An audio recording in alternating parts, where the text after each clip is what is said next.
Look at how much fun Mario is.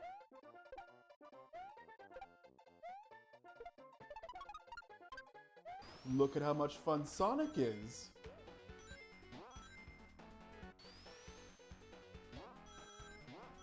Now look at Bubsy. We both know what we're talking about today. Hey everyone, I'm your host, Rob J, and here are my top 7 reasons you'll hate Bubsy on the Sega Genesis.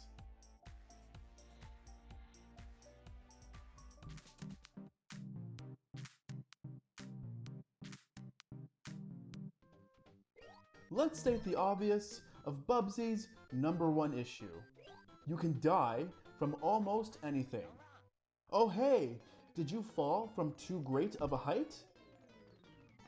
Get shot from an off-screen projectile, most likely an egg?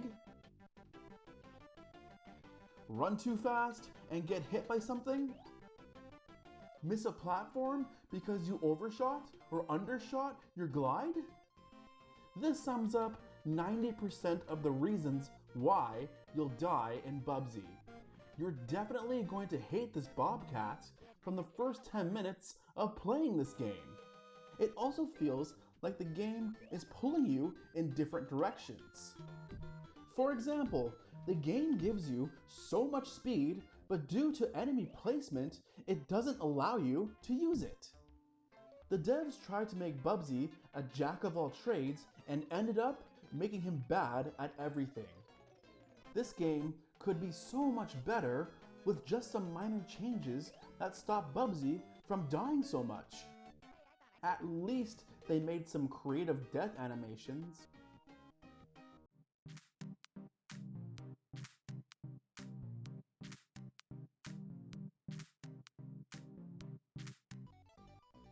Speaking of death, I died a lot in chapters 7, 8, and 9.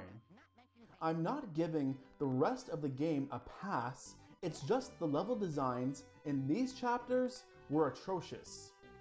The canyon sections deserve a special mention for being the absolute worst.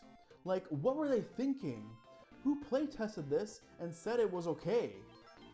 Once you get through the last canyon section, the boss is straight out horrible. It drops enemies, and the closer you are to defeating it, the faster it goes. Once it's at this point, it goes into this Speed Demon Berserk mode, and it's near impossible to hit it. I lost several times, and I feel no shame telling you all that I used a password to go to the next chapter.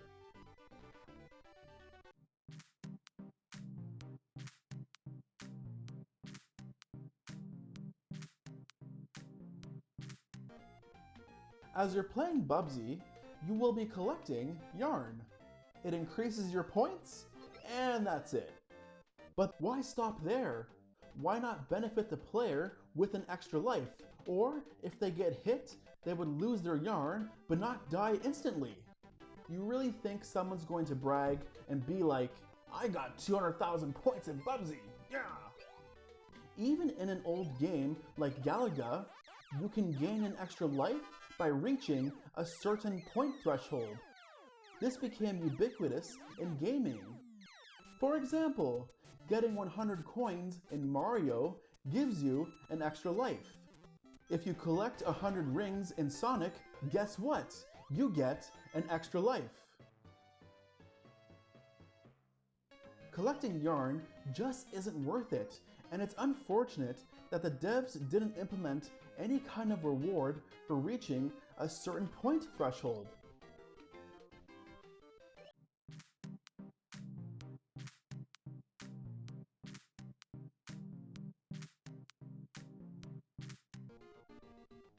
I'm not mad that every boss is using a spacecraft. I understand that having similar boss designs or themes can help build the narrative. I also understand that the Woolies are aliens and need flying saucers to get to Earth. What frustrates me is seeing similar bosses with small variations and the same movement patterns. These bosses always end up going into Speed Demon Berserk mode when they're close to being defeated, and to me, this is where the devs got lazy. As an example of small variations done correctly, let's look at Sonic. Sure, you fight Dr. Robotnik all the time, but he shows up with a different contraption and you have to approach him differently. While in Bubsy, you're basically just redoing the same fight. Also, just so you know, the only real boss strategy is jumping and praying that you aren't on the ground as the spacecraft goes into Speed Demon Berserk mode.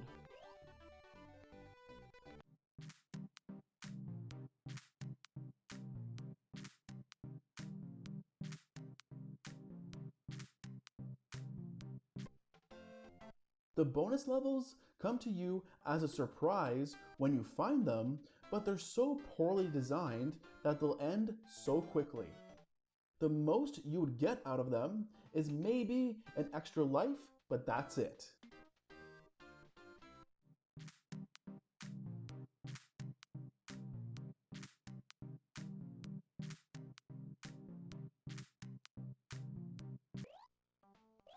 Bubsy has two power-ups, the black t-shirt and the flashing t-shirt. The black t-shirt grants Bubsy the power of invisibility. Now, Bubsy being a platformer has incredibly simple AI. The enemies in almost all cases move along a set path.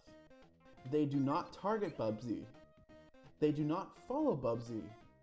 In reality, the enemies do not change their behavior if Bubsy is around. So what does invisibility actually do? It makes you immune to enemies and not obstacles. And to be clear, both power-ups will not protect you from falling into water or environmental spikes. But I'm not sure if the power-ups can protect you from falling from a great height. Let's talk about the flashing t-shirt, which is a bit better. It grants you minor invincibility as you can run through enemies, which kills them, and obstacles do not hurt you. The point I'm trying to make here is why have two power-ups? They should have had the flashing t-shirt and that's it.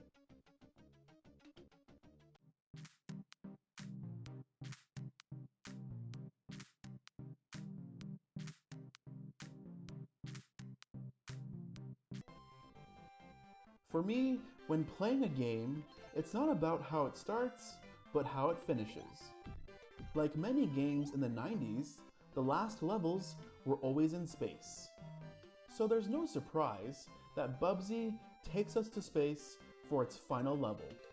The space level feels a bit cramped, and the only portion where it feels open is where you need to hit a switch to progress through the cramped space pods?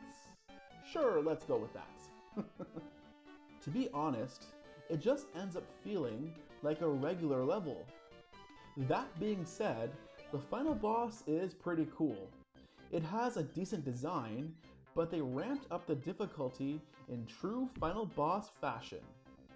It's near impossible to defeat the Woolly Queen as there's no distinct pattern and the one-hit deaths just add to the frustration.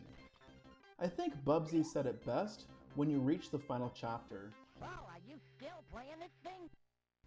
Thank you so much for watching, and remember, if you liked what you saw, please like, comment, and subscribe. I'm Rob J. Thank you for entering the Nova, and I'll see you next time. Take care.